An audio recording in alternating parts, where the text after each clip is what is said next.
In a classroom, when three bullies were loudly shouting at the members of the class, a male student immediately put on headphones to focus on solving a math problem. Then a female classmate appeared and greatly admired his diligence. Little later, the homeroom teacher let a male student in and introduced, "Today there is a new student transferring into our class. He used to be a student at the sports school and even won the national boxing championship last year." The boy Gunsan recognized an acquaintance, so he started tiptoeing and was also noticed by the newly arrived student. Immediately afterward, this boxer proceeded to defeat the class bullies to intimidate the other members and easily became the boss of the class. Baek Seok-chan then came over and physically grabbed Gunseon's face.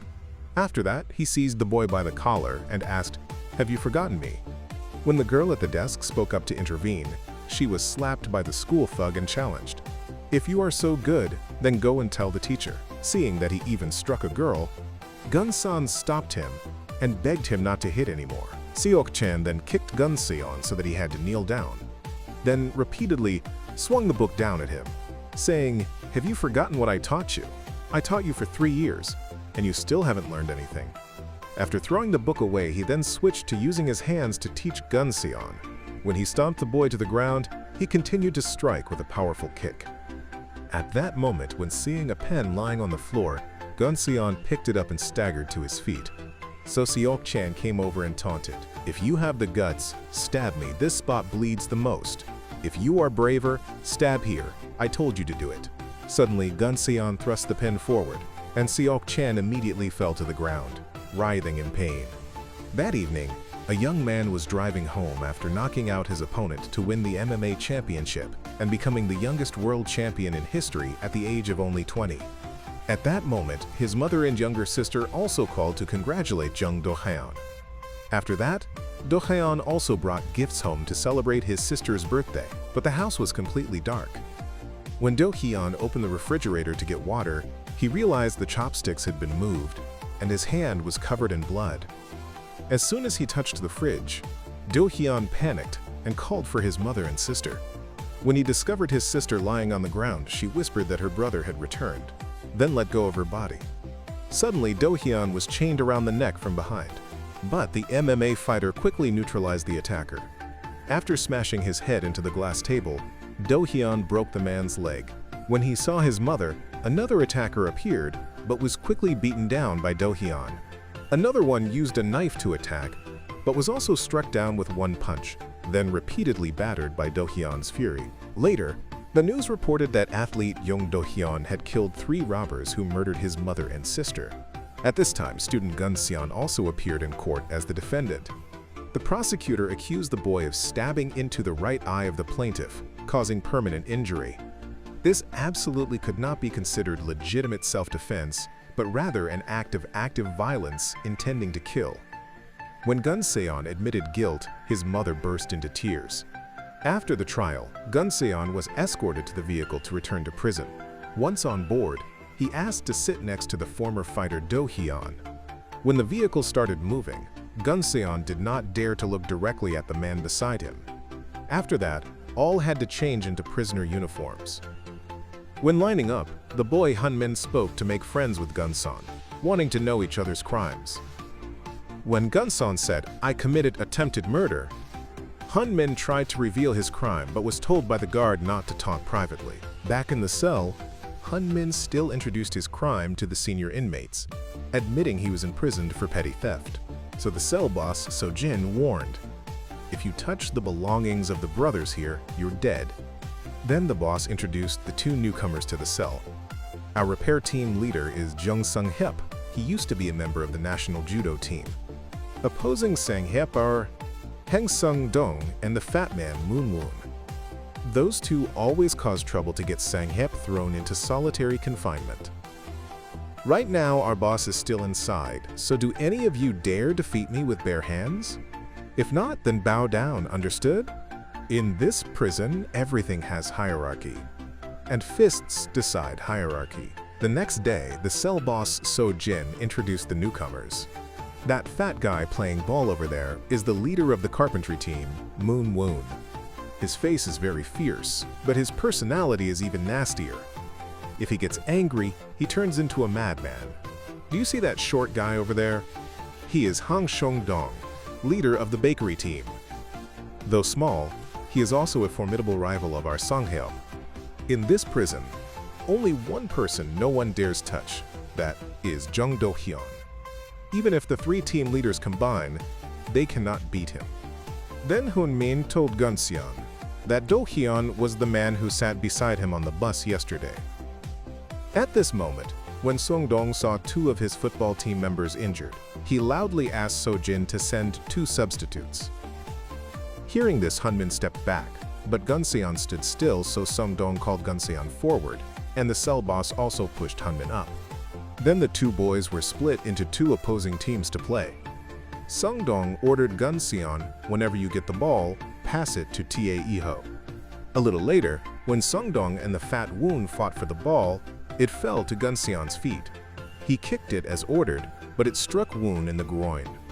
So Song-dong called him a eunuch and told Gun-seon, "You're dead."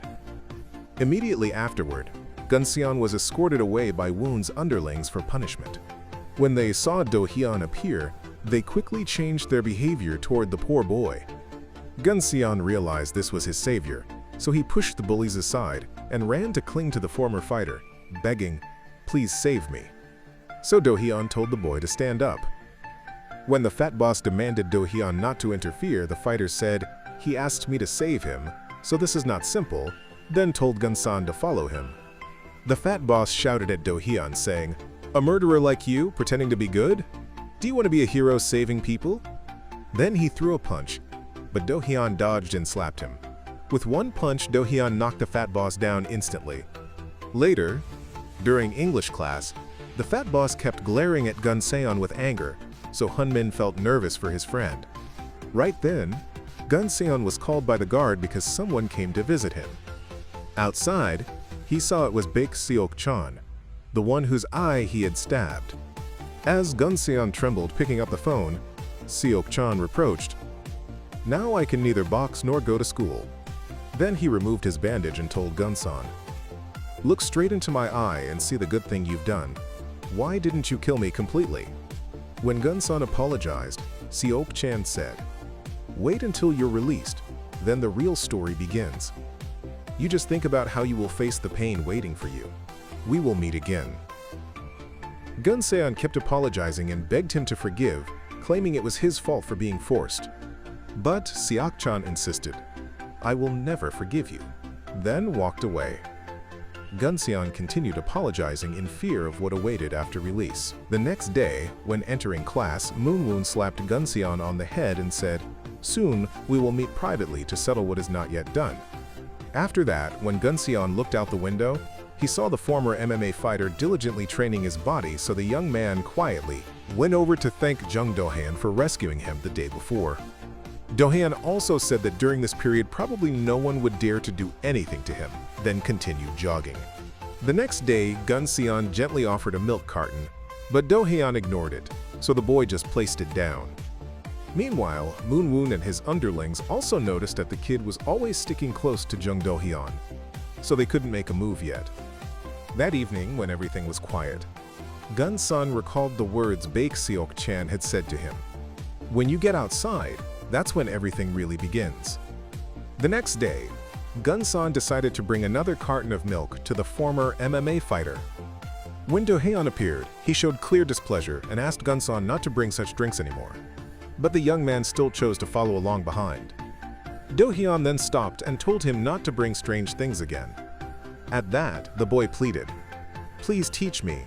I also want to become strong like you." Do-hyun asked what he would do once he became strong like him. "Do you want to kill someone or take revenge on that fat guy?" But Gun-seon replied, "I only want to live a peaceful life." Even after being harshly rejected, Gun-seon continued following and explaining. "In the past, I only knew how to run away because I didn't want to be beaten or left for dead. I only knew how to bow my head and obey. I always blamed myself for being poor and useless. I even thought my existence was a mistake. But I really don't want to live like that anymore. I don't want to keep running away." At this point, Do-hyun stopped, so Gun-seon ran up and asked, "Can you help me?" Do-hyun finally said, "Tomorrow I'll teach you. But first, you must defeat me. I can complete 100 laps around here in 30 minutes. If you can do it in 40 minutes, I'll consider you the winner.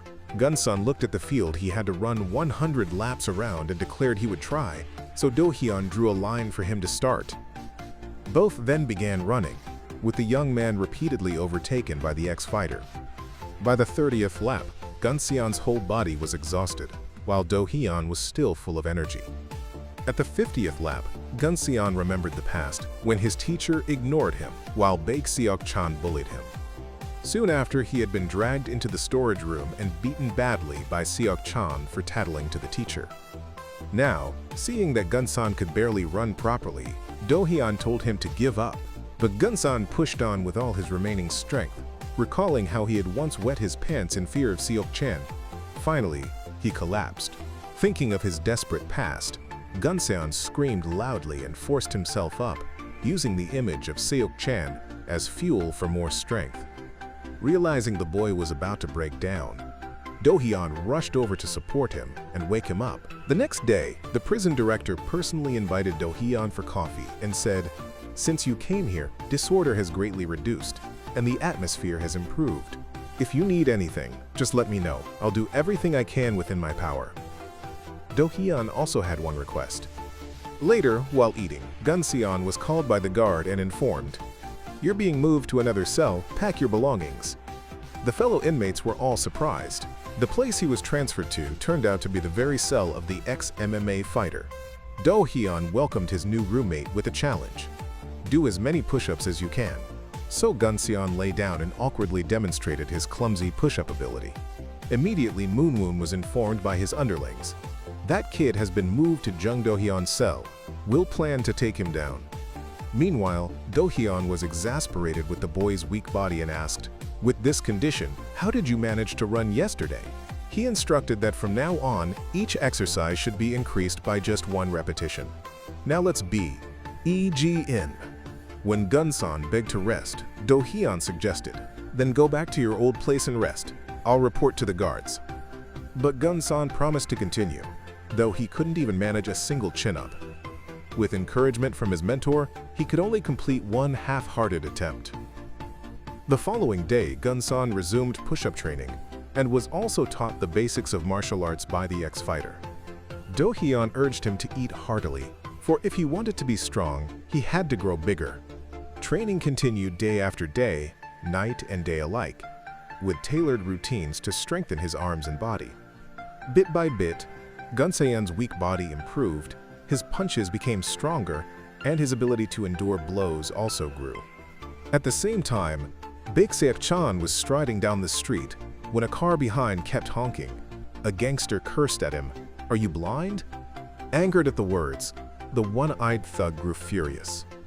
Nearby, the boss Woo-dong was waiting for his ride. The annoyed gangster, delayed by the kid blocking the road, got even angrier. Suddenly, the boy kicked the car's mirror, forcing the two gangsters to step out. Soon after, Woo-dong saw his men being beaten down by the boy. He approached Baek Seok-chan and said, "Your skills are impressive. Did you train in boxing? Why not join me?" He handed him a business card, which Seok-chan crushed and flipped him off. But the boss persisted. "Your right eye can't see, correct? I'll try to hit your left when I count to 3. If you can block, I'll fix your sight." At the count of 3, Seok-chan failed to dodge. The boss only laughed. "It's just one eye, nothing serious. I'll make you even stronger. Lend me your talent." Seok-chan smiled faintly. Back in prison, Gunseon kept training tirelessly. His friend Han Min asked, "Why are you exercising so hard? Is it because of that fat guy Moonwoon?" But Gunseon replied, "No, I'm just too weak, so I want to be stronger. Training constantly, I've come to like it." Han Min then revealed some news. Young Do-hyun would soon be transferred, since prisoners over 23 were moved to adult prison. Later, when training with Do-hyun, Gunseon seemed distracted. Asked why, he confessed, "Are you really going to be moved?" Do-hyun retorted, "Do you expect me to be responsible for you all my life? If you know, then why don't you train harder, to race against time?" After Do-hyun left, Hunmin called to Gunseon, but was dragged away by 2 inmates, who slapped him and demanded he bring Gunseon to them within 2 days before their release, warning him not to let Do-hyun find out or he'd be killed. When Hunmin protested, he was beaten. Gunseon arrived, pushed them away, and declared he would take Hun minimum. One thug moved to attack but was quickly beaten down by Gunseon, who spared the other. As Hunmin was pulled away, he playfully smacked the spared thug's head in revenge. Meanwhile, Moon Woon, while working in carpentry, ordered his 2 lackeys, "Bring that kid here or else you'll die. Useless trash." Soon after, the 2 inmates approached Gunseon and said they had something to tell him. Gunseon told Do-hyun, "I'll be back soon." After that, Gunseon also followed the 2 men and was taken to the carpentry workshop. The boss Moon Woon immediately said to Gunseon, "In a few days, my junior here will be released from prison, yet you made his face end up like this, didn't you?" Gunseon quickly spoke up to apologize for hitting him. "Because they hit my friend first, I had no other choice." Then Moon Woon struck Gunseon on the head once. When he was about to throw a punch, Gunseon dodged and even counterattacked, making Moon Woon feel utterly humiliated. So he attacked more fiercely, then lifted Gunseon high up and slammed him to the ground. But the young man still got back up to continue fighting, and Gunseon kept landing clean blows, making Moon Woon stagger. Yet Moon Woon endured a kick from Gunseon and hurled the boy far away. Realizing he had been made to bleed by this brat, Moon Woon smashed a chair apart and rushed forward in rage. He grabbed Gunseon by the neck to throw a flurry of punches, but again the young man struck back into his stomach. Moon Woon retaliated by punching Gunseon in the stomach as well. Then the 2 of them simultaneously planted a punch in each other's faces. But Gunseon was soon turned into a sandbag by the fat boss, collapsing to the ground. Even so, Gunseon staggered back to his feet. When Moon Woon threw another punch, Gunseon grabbed him and delivered a powerful headbutt, causing Moon Woon to collapse. After that, the young man began pounding the fat boss like a real punching bag. But, unexpectedly, young Do-hyun stopped Gunseon, and the boy left together with the man who had taught him martial arts. Hang Sungdong then smiled at the fat boss's defeat, while Moon Woon was completely helpless. At this moment outside, the one-eyed Baek Seok-chan had already joined a gangster crew and become a notorious and formidable figure. After clearing out the petty thugs, Seok-chan swaggered over, preparing to handle the leader of a rival gang. Later, when the boss Yu Dong arrived, he saw the newly recruited junior already beating his rival as a test. So the boss ordered Seok-chan to show respect to elders, while the one-eyed man grinned smugly.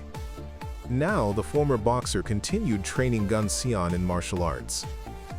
After kicking the young man once, Do-hyun told Gunseon to focus. After striking him again, Do-hyun shouted harshly to awaken the boy's determination. Immediately, Gunseon managed to land a punch on target but then decided to stop, so Do-hyun asked, "Why are you soft-hearted like this, kid? At the moment you're about to grasp victory, if you let go, that's exactly when you'll be beaten to a pulp. Got it? You're angry now, right?" Gunseon firmly said he wasn't angry, so Do-hyun declared the lesson over. The next day, Do-hyun packed up and told Gunseon, "You have gone far beyond my expectations. Even a born athlete couldn't endure such a dry, grueling training process. But you did. That is your true resilience." Then the prison guard urged Do-hyun to depart, but he asked for 1 more minute, then turned back to Gunseon. "You know sharks, right? Because sharks have no swim bladder, even a moment of not moving back and forth means they sink and die. So from birth until death, they must swim continuously without rest. You are the same. Never stop." Having conveyed this, Do-hyun left the cell, urging Gunseon again not to stop. Afterwards, Gunseon sat alone in the cell, his eyes tearing up without Do-hyun there anymore. The boy then decided to train his body without pause, just like the story of the shark. At that time, Sojin told the carpentry team to step aside for boss Jung Sung-hyub after he had just been released from solitary confinement. Then Moon Woon announced a newcomer is about to be sent to your room. That brat fights like a madman. Hearing this, Sang-hyub became concerned. When seeing Gunsan being escorted in, Hung Sung-dong ordered his men to distract the guard, so the inmates reported trouble in the food storage. The guard told Gunsan to face the wall and quickly left. Then Sung-dong challenged, "Fight me one-on-one. If you win, everyone will follow you." Hearing the tempting condition, Gunsan replied, "If I win, promise me you will stop tormenting others. Don't steal money and don't beat people anymore." When Sung-dong proposed to settle it 5 days later, Gunsan demanded, "Let's fight today." Then Sung-dong launched a kick to show off his skills to the young man. Meanwhile, Hun-min was cleaning up with the other inmates, because boss Seng-hep was a man who loved cleanliness. And he appeared, all bowed their heads to greet him. Song-hyup neatly arranged the misaligned shoes. Seeing a smear of toothpaste on the floor, he personally wiped it away, then folded his towel perfectly. At that moment, inmate Gun Seon was brought in. Before he could greet his friend Hun-min, boss Sang-hyup said, "I am the repair team leader. Do you want my position?" and raised his fists to decide it. But Gun Seon replied he had no interest in the role. Sang-hyup then asked, "So why do people say you're a crazy kid obsessed with fighting?" Gun Seon remained silent. The recently freed junior kept bragging to his gang about a fierce kid who had beaten his team leader in prison. That brat's name was Cha Gun-seon. Since being taught by Jung Do-hyun, Gun-seon had become incredibly skilled. Hearing his old friend's name, Seok-chan began paying attention. The next day, Seok-chan rode in a car to the prison, escorted by the freshly released junior. By then, Hang Seong-dong, Moon-woon, and many other inmates were waiting for Gun-seon's arrival. Then So-jin ran to tell Sang-hyup he couldn't find Gun-seon anywhere because the boy was already outside, being greeted by the recently freed junior. Gun-seon then sat down to talk with Seok-chan. The one-eyed man asked, "How do you feel after beating others?" His underling eagerly described Gun-seon's fighting, but Seok-chan bent his finger painfully and told Gun-seon, "So you trained just to fight me? I truly look forward to it. Never forget who you are." Hearing this, Gun-seon was visibly shaken. Moments later, all the inmates saw Gun-seon arriving. He told Hang Sung-dong, "If I win, you'll obey the pact, right?" When Sung-dong promised, the duel began. Sung-dong used taekwondo kicks to strike, landing multiple hits on Gun-seon. After taking blows, the young man grabbed his leg and launched a kick, sending both crashing down. Gun-seon sprang up to deliver a punch, then mounted Sung-dong and repeatedly pounded his face. But Sung-dong also rose, lifted Gun-seon, and slammed him down. He laughed and prepared to celebrate with his men. Yet Gun-seon stood again, only to be struck by another powerful volley from Sung-dong, collapsing to the ground. Thinking he had won, Sung-dong was shocked when Gun-seon still struggled back up, grabbed his leg and threw him down. When the young man rushed forward, he was caught in a choke, but Gun-seon relentlessly hammered Sung-dong's thigh and broke free from his crushing hold. After that, Gun-seon continued to leap onto his opponent's back and determinedly refused to let go, tightening his grip crazily around Hang Sung-dong's neck. Before Sung-dong could suffocate, the warden appeared to subdue everyone. Immediately after, Gun-seon was transferred to solitary confinement, where he kept training his body tirelessly.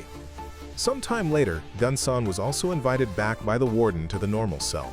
When Jung Sung-hyup was seen leading Gun-seon over, Hang Seong-dong once again tempted him to fight one-on-one. But Sang-hyup then spoke up. "Before we are released, the four of us should stop fighting each other. It's time we end these foolish actions. Let's sign a peace agreement." When both Moon-woon and Sung-dong rejected the idea, Sang-hyup continued, "Then are you two even capable of competing against our repair team anymore?" As Gun-seon nodded to beg for peace, Sung-dong replied that since Gun-seon had already won, there was no need to fight again.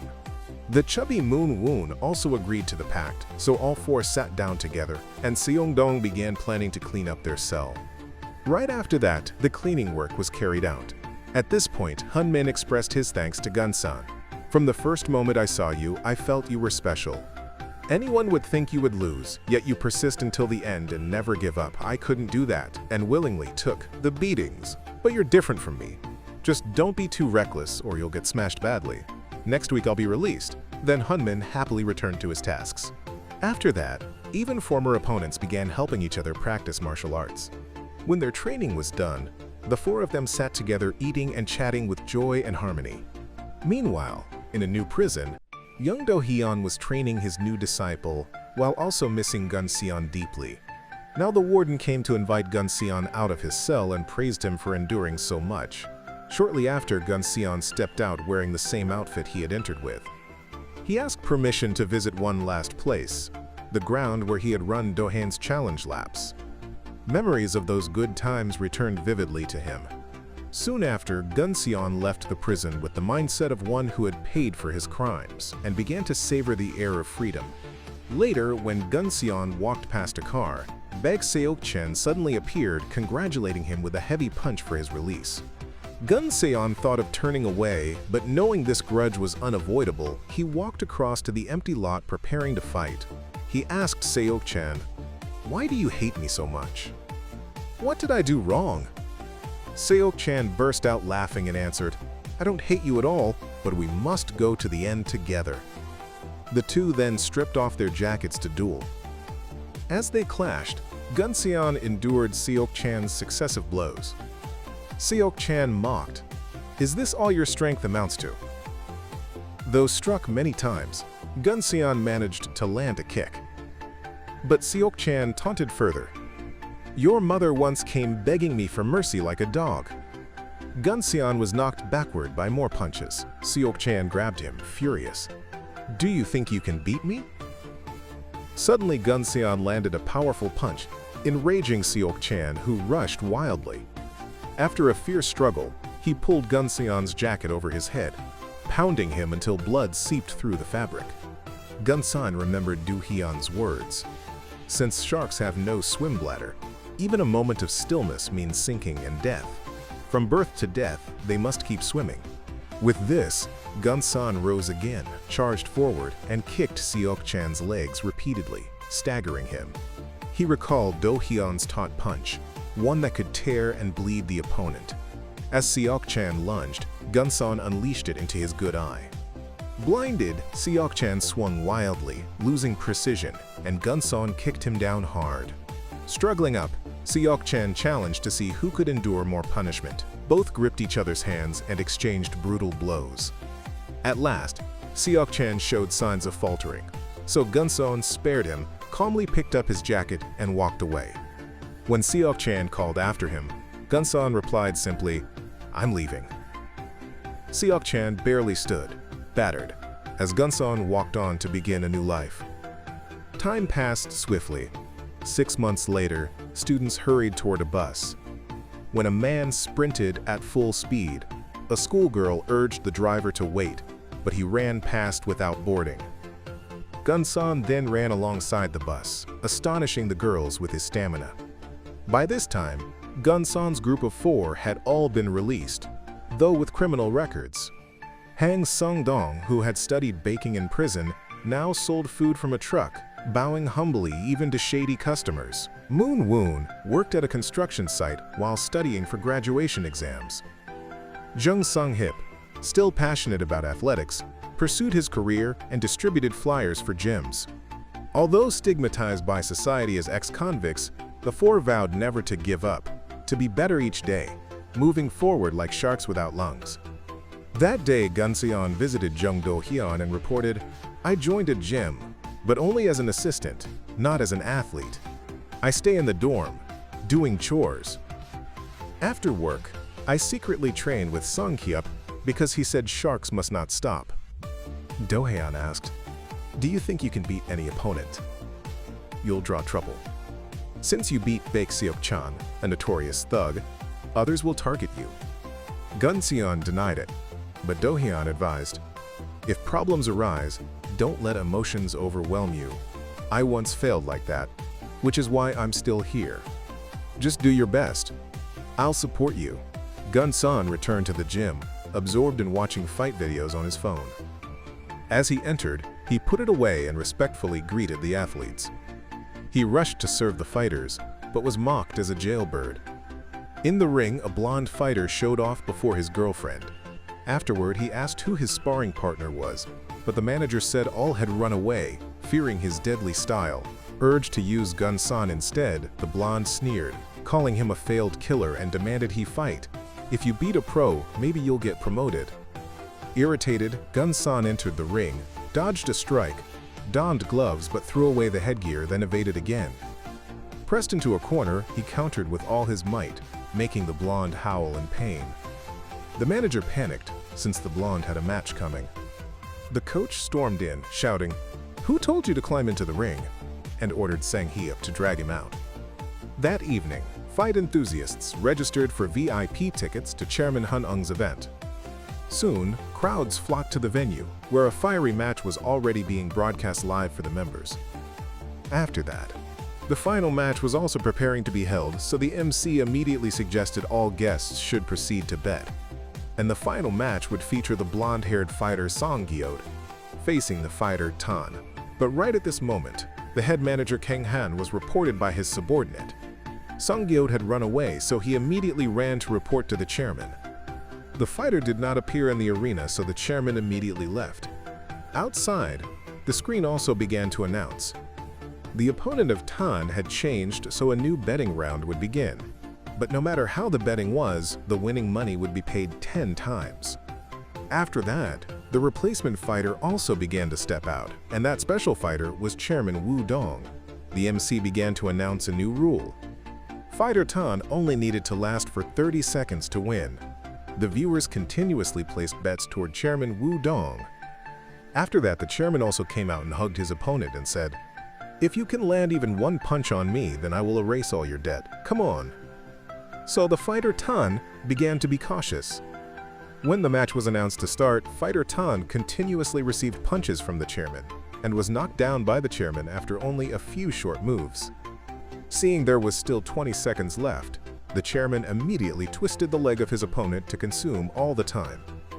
At this moment, Jeon-seon also received a call from Sung-ho informing surely tonight you still could enter the dormitory of the gym. So Jeon-seon was also very glad, because he was still not expelled from the gym. Suddenly, Jeon-seon then saw Wonjun being poured money on by a man with crutches and saying, intending to use some small change to redeem fault. Don't dream. When the crutch man had entered the house, Wonjun quietly picked up the money and remembered in the past he had bullied the young man he intended to apologize to just now. When he was standing on the bridge, he still voiced challenge, so the young man Jung-gon immediately jumped down below. At this moment, Jeon-seon also gently wrote in the notebook, Kim Jong-gon did not forgive. Now, Jeon-seon also raised his voice calling Wonjun to go together to the food truck of Woo Dong. When the elder brother asked, "Were you expelled from the gym already?" Then Jeon-seon also said, "Luckily I still could stay there." When the two brothers sat on the subway, Jeon-seon also told the truth to the elder brother, "Earlier I really saw everything. If it were me, yes, yearly I also could not forgive right away." Wonjun then took out the notebook and said, 31 people is the total of those I need to beg forgiveness from. But truly among them there are people I cannot even remember the face. So Jeon-seon immediately said, "You really are totally dumb. You just continue sincerely apologizing, that is enough. Anyway, whether to forgive or not is up to them, and they also need time." The elder brother then thanked Jeon-seon, "Because thanks to you, I gained more courage. I also have something I must tell you, but to finish all remaining matters first, let's talk later.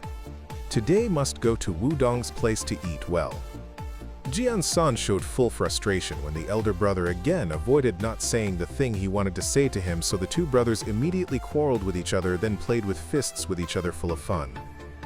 After that, when the young man Woo Dong was grilling pizza to serve customers, then Wonjun secretly stole food, so was immediately used force by his friend, and demanded all the money Wonjun had eaten on credit all this time.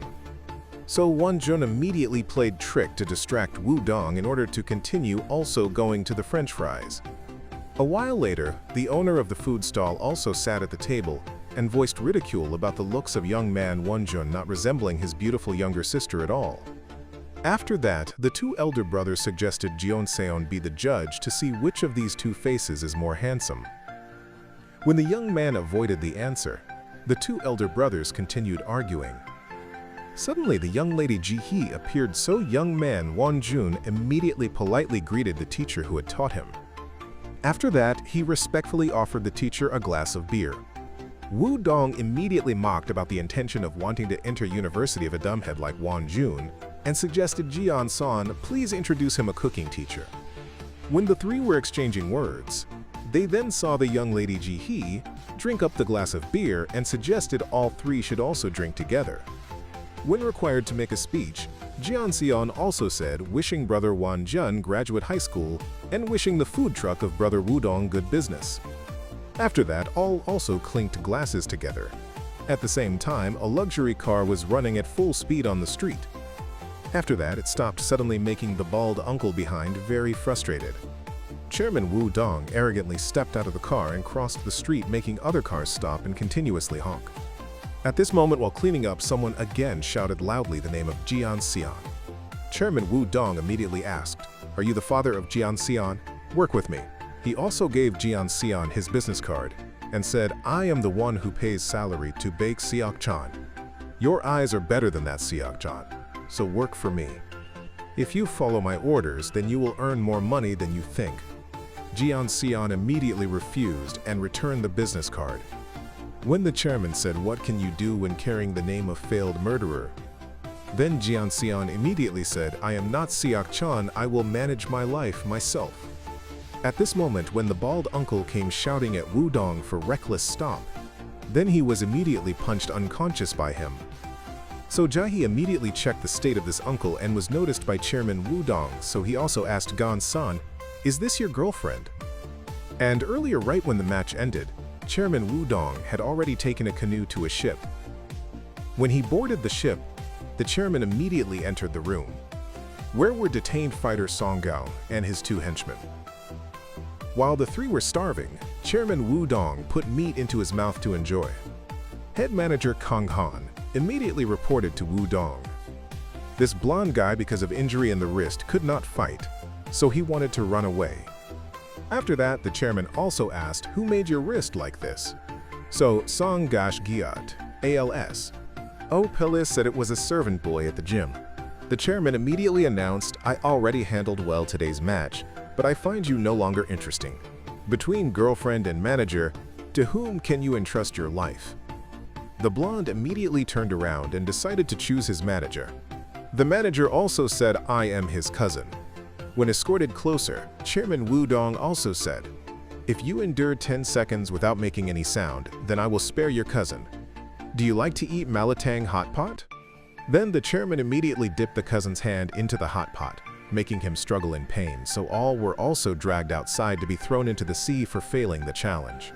After that, Kang-han continued reporting that servant boy at the gym has criminal record. He is the one who stabbed the eye of Baek Seok-chan, so was convicted attempted murder. The day he left prison, then Seok-chan also came to take revenge but was beaten badly by that guy. Chairman Woo-dong, hearing that, immediately picked up the profile of Jeon-seon. Next day, the young lady Ji-hee received a call from Jeon-seon, so both happily chatted together. Suddenly, Jae-hee then saw a pregnant mother struggling to pick up fallen items, so Jae-hee immediately said goodbye to Jeon-seon, then hurried to help the pregnant woman and was asked by her to bring her to the car. But when Jae-hee had just loaded the items onto the car for the pregnant woman, she casually smoked a cigarette. Suddenly, Jae-hee was gagged by a gangster, and the pregnant woman also got into the car, capturing Jae-hee. A while later, Shi-hun also removed the fake belly and threw to the henchman. Meanwhile, Ji-hee tried to observe every item in the car and saw a fire extinguisher. When the thug intended to tie her legs, then Ji-hee used the extinguisher to strike him. But Ji-hee could not open the car door, so she was immediately kicked by Shi-hun, and the car also drove to an abandoned house. Now Jeon-seon was also diligently training with Sang-ho at the gym. After that, Won-jun also came and sat talking with Woo-dong. The two were quite surprised at the diligence of Jeon-seon. Before, we thought he hardly could survive in the cell, but he is someone who does everything desperately. Thanks to him, we awakened to study and work at the same time. Suddenly, Wu Dong said, "Look at us," like an old couple retired, watching attentively our grown son, then praising this and that. Saying so, Wu Dong immediately affectionately came to touch breast and called darling wife, so Wonjun immediately struggled and asked, "Why am I always the wife?" A while later, the phone of Jian Xian also continuously rang. The young man also stepped out of the bathroom, so all four decided would together go to have a drink. But Jian Xian received a video call and saw Ji-hee seemed to be kidnapped, and the girl Shi-hun also suggested hurry to come here, then quickly hung up. Jian Xian also tried to call back but could not, so the young man immediately thought Chairman Wu Dong was behind this. After that, Jian Xian hurriedly left and confirmed with Wonjun that it was Chairman Wu Dong who had kidnapped Ji-hee. Jian Xian then said, "That chairman wants to drive you insane. That's why he did this. Please calm down. We're here with you, so let's go together." At that moment, Sung Ho and Wu Dong were also trying to call the police, but the police claimed the situation was unclear and refused to take the case. Suddenly, Ji-hee's phone sent a message to Wu Dong asking him to come to a construction site, so the group immediately set out. Now Chairman Wu Dong was waiting leisurely for the drama to unfold, not knowing whom Jian Sun would choose. The group drove to the abandoned construction site. They split into two directions to search and ran everywhere. After a while, Jian Sun found Ji-hee's keychain beside an ambulance. When he called Ji-hee's phone, he heard the ringtone from inside. Meanwhile, Jian tried to describe the location clue, MSILY, over the phone to Wu Dong and Sang Ho, but they couldn't figure it out. Jian Xian went into the building, following the ringtone.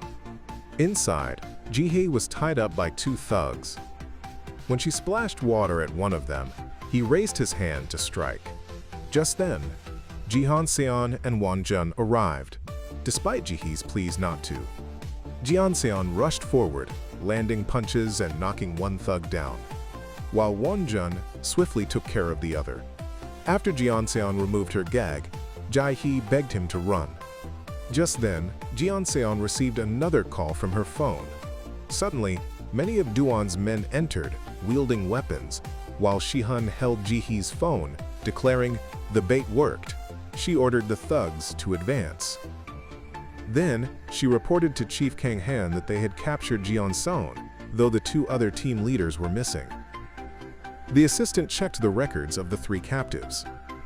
At the chairman's signal, the chief ordered that they be brought over, so the three were transported by car. Wu Dong and Sang Ho arrived just as the gang's cars were leaving and chased after them. The next day, the media reported that fighter Song Jia's body had been found in the Han River, allegedly killed by his manager, who then took his own life. Among the dead was also Song Gyot's girlfriend. When Jian Xian regained consciousness, he saw Chairman Wu Dong calmly eating an apple. He demanded, "Where are my friends?" The chairman approached, turned his chair, and blindfolded Jian Sun. At that moment, Wonjun and Jihan also had their blindfolds removed, and Jian Xian saw his friends bound before him. The chairman held a knife and ordered, "Jian Xian, choose one. Whoever you choose will die, the other will live, and you will remain unharmed." The young man begged for mercy for his friends, but the chairman grew angry. "Then what fun would that be? I have another schedule to attend, but you must choose carefully. Do it." He ordered Shi-hun to film everything. If he refuses, kill them both. Once the chairman left, Shi-hun sat in front of Jian Sun, commanding the guard to start recording, who relayed to the control room. All doors locked, cameras activated, broadcasting on a large screen. Shi-hun gave Jian Xian 10 seconds to choose. If not, both would die. As she began counting down, Jian Xian panicked, collapsed, and was forced up closer to her. He begged for their lives, shaking his head in despair. When the countdown reached 1, Jian Xian happened to glance at Wonjun, so Shi-hun locked in the choice, stabbing toward him, but the blade only cut the ropes. In the control room, a man casually ate noodles. Suddenly, Wonjun grabbed Shi-hun's hand, slamming her to the floor. He then punched the guard, tore off the tape, and took out the other guard. Though Shi-hun lunged with the knife, Wonjun blocked it, seized her throat and growled, "You should remember this moment," before knocking her unconscious. Wonjun cut Jaehee's ropes, reassuring his brother. "It just grazed me. Do you think I'd die from this?" "Let's go." The three ran downstairs. Guards, distracted by a broadcast, rushed in as Shihan woke and ordered reinforcements. In the stairwell, Wonjun fought two guards, holding them so Jeon could lead Jaehee away. When she was caught again, Wonjun rescued her, while Jeon continued leading her. More guards appeared. Jeon fought them hand to hand, tumbling down the stairs with one. Together with Wonjun, they battled three more. When Jeon was choked, Jaehee hit the thug with a fire extinguisher but was struck herself. Furious, the brothers overpowered the guards. As they tried to escape, another wave arrived, and Wonjun's wound bled heavily. At that moment, Sang-ho and Woo-dong drove up, seeing reinforcements flooding the building. Wonjun urged, "Take Jaehee and run." Though reluctant, Jeon obeyed. Wonjun armed himself with a broken railing, muttering, "Life struggles made me forget. I was always trash." He charged into a desperate 1-against-10 battle. Meanwhile, Jeon and Jaehee reached the parking lot but ran into more guards. Just as they braced for a fight, Sang-ho and Woo-dong burst in, joking about pizza and cheese crust, before swiftly defeating the gang. The four regrouped, finding Wonjun bloodied but alive. Though he scolded them for being late, his friends teased him for being tough. Jeon helped him outside. They escaped in a car as guards chased in vain. On the ride, Jeon urged to drive to the hospital, while Jaehee tried to stop the bleeding. Wonjun, struggling, recalled, "Earlier when you looked at me, it was the same as those I bullied, begging me for mercy." He handed Jeon his notebook. "Settle my debts. Don't let me die in vain." But his brother pleaded, "Apologize yourself. Don't die like trash." With those words, Wonjun collapsed. The next day, Jeon wore a black suit at the funeral. The four mourned silently. Standing before Wonjun's portrait, grief overwhelmed him. Suddenly, a woman rushed in, punching Jeon, shouting, "Why are you alive? When Wonjun died, what were you doing?" She struck again before her brothers restrained her. She was Jin, Wonjun's sister. Furious they hadn't protected him, Jeon could only kneel, apologizing, as Woo-dong led him outside. After that, Seo-jin also stood before her brother's portrait and was comforted by her grandmother. Then she lit an incense stick for her brother. Jeon sat outside, blaming himself. "It's because of me that Wonjun died. From the beginning, I should not have refused when that chairman came to me. If I had just agreed to work for him, it would have been fine. I shouldn't have learned these martial arts from the start. Then you all wouldn't have become close to someone like me. If so, this wouldn't have happened. It was me who killed Jeonjun." Woo-dong grabbed Jeon and said, "What did Jeonjun say in the car?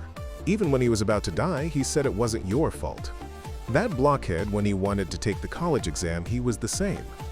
Knowing he wouldn't be forgiven, he still apologized to each and every person. He said that for the first time in his trash-like life, he felt like a human being, thanks to you. Do you remember how happy he was when he passed the test? If you keep being like this, will he be happy? Don't be a burden to the dead anymore." And Seo-jin, the younger sister, also heard these words. At that moment, Jaehee, who was on the phone and being asked by her mother to come home immediately, bumped into a man in a suit with a scar on his face. Feeling suspicious, Jaehee followed him. The scar-faced man secretly met a policeman and handed him a phone to speak with Chief Kang-han. Jaehee eavesdropped and heard the policeman demanding, "Prepare a scapegoat. Why does your chairman keep causing trouble? Cleaning up has its limits, and this time you'll need a lot of bribes because it's a murder case." After hanging up, Kang-han also told Shihan to handle things properly, and the policeman returned the phone to the scar-faced man. When Jaehee went outside, she saw that same policeman giving his business card to Wonjun's grandmother, speaking sincerely to comfort her. Soon the group realized the police had sided with Chairman Woo-dong. Just then, a wreath from Woo-dong arrived. Woo-dong, the ally, smashed it in anger, vowing to take matters into his own hands without the police. When Sang-ho tried to stop him, Wu Dong insisted he would kill the chairman no matter what. But Sung Ho warned that if they rushed there, they would only die. They argued until Jae-hee loudly intervened, telling them to take the fight outside instead of disturbing the funeral. Wonjin's sister noticed the wreath carefully. Jeon-seon then reread Wonjin's notebook and found his own name on the apology list, realizing Wonjin felt guilty for bullying him back in juvenile detention. Jeon-seon finally understood what Jeon-jun had tried to say earlier, that he wanted to be a good brother to him. Overwhelmed, Jeon-seon realized that until the end, Jeon-jun wanted him to stay strong. Later, standing at Wonjun's resting place, Jeon-seon swore to be strong. He told his older brothers, "We must make those who drove Yeon-jun to this fate pay. But this time, we must plan carefully." Seo-jin also demanded to join them for revenge. When the elders suggested gathering evidence against Wu Dong, Ji-hee reminded them about the video where the chairman ordered Shi-hun to record when they were tied up, and that the footage had been transmitted to the control room. Jeon-seon proposed they trick the enemy into leading them to where it was stored. The next day, Seo-jin rode a motorcycle to the gym and was tested by the three men.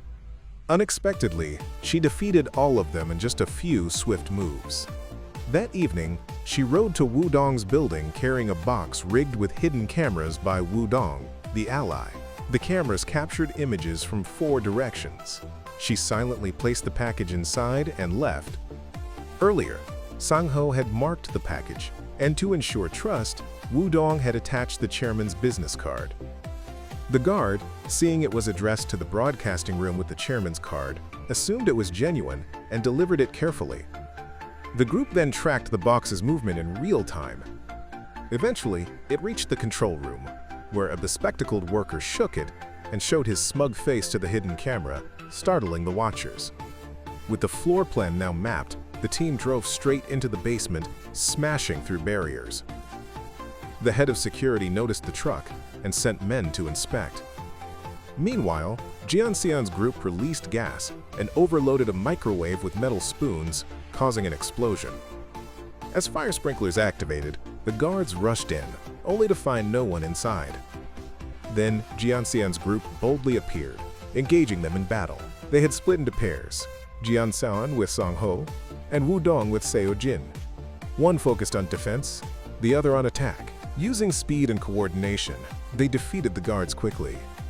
Jeon-seon then went to search for the video evidence, but more guards arrived. Seo-jin fought fiercely in the elevator, even using a low blow to defeat an attacker who grabbed her hair.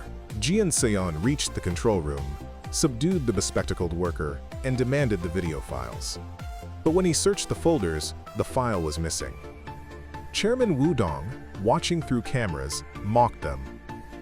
Then, suddenly, the incriminating video began to play inside the building, and Jeon-seon heard his own voice. Seeing Shi-hun appear, Jeon-seon remembered how she had stabbed Jeon-jung, fueling his rage.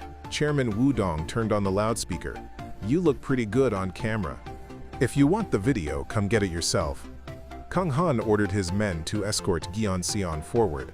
Sang Ho tried to follow, but Kang Han stopped him. Jeon-seon promised, "I'll be back," before stepping into the elevator. Kang Han commanded the guards to clean the parking lot and arrange a fair 3-on-3 fight. Seo-jin threw down her iron bracelet and demanded, "Who stabbed my brother Won-jun?" Shi-hun laughed. "So you're the bug clinging to that pig?" Seo-jin shouted. "I'm his sister," and punched her. Meanwhile, Sang Ho grabbed Kang Han, trading blows. Wu Dong taunted the scar-faced man. Jeon-seon removed his bandages, recalling his weak past and his time as a prisoner as the elevator rose. Chairman Wu Dong waited in his room, sipping wine. As Jeon-seon entered, Wachi and Ji, the footage of himself bound. Wu Dong calmly set his glass down and switched off the screen. After that, the chairman turned on the light so Jeon-seon could see the USB and said, "This is the video file. You can either take this away or have a real fight with me. Choose. I'm giving you the chance to take revenge with your own hands." Jeon-seon stepped forward to grab the USB.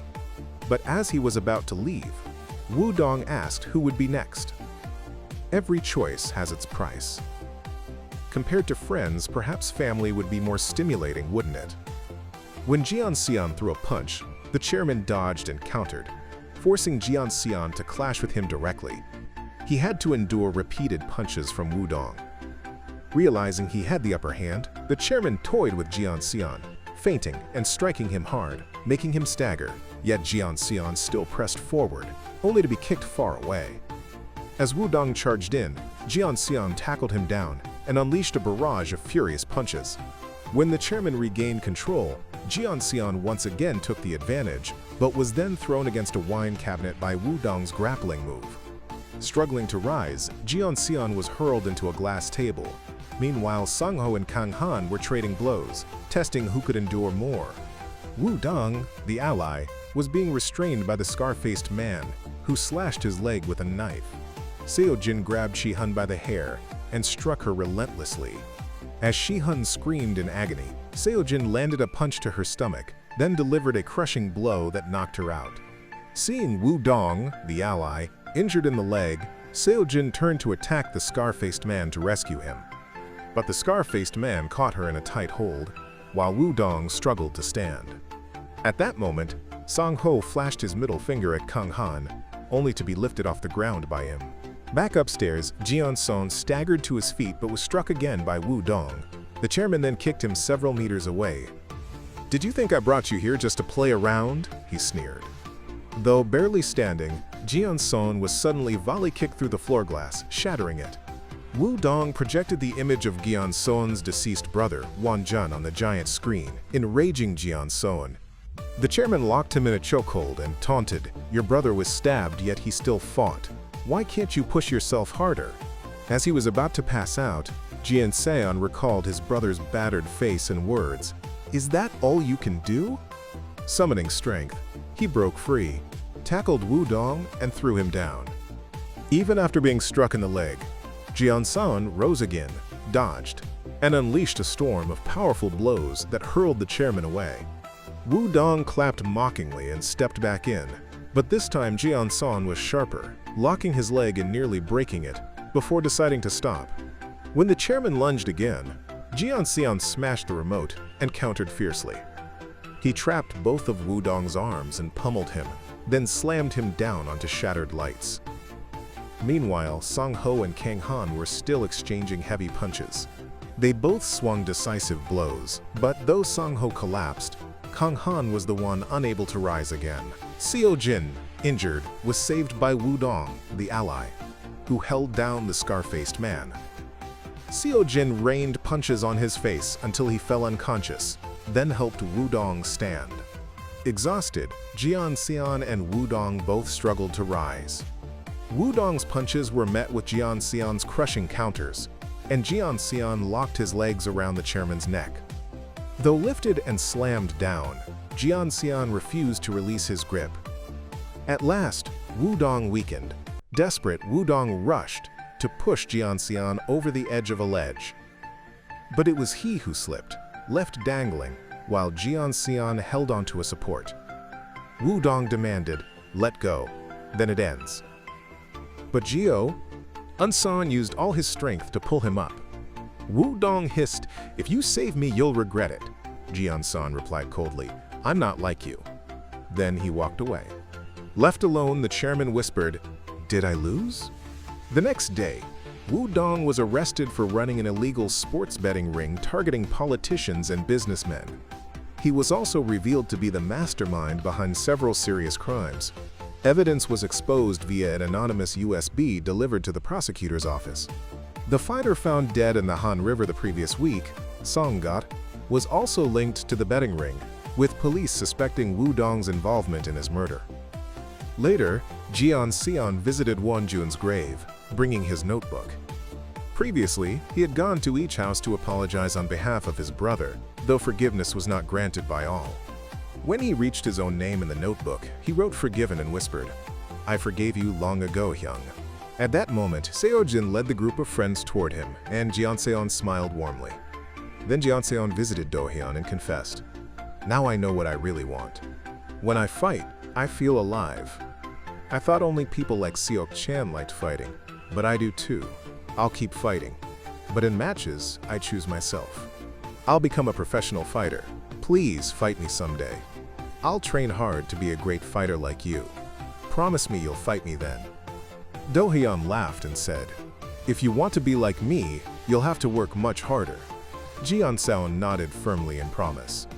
From then, he kept training tirelessly, like a shark that must keep moving to survive. One day, while cleaning the gym floor, Sang-ho spotted a flyer for the World Rookie Championship and smiled. Woo-dong, the ally, struggling to buy a new truck after losing his old one in the explosion, also noticed the tournament's 1 billion gold prize. Seojin too saw the poster. During training, Jeon-seon held the flyer and decided this would be his battleground. And, surprisingly, in prison, Woo-dong became Do-hyun's new cellmate. The film ends here. If you enjoyed this review, don't forget to like and subscribe to support us. See you in the next videos.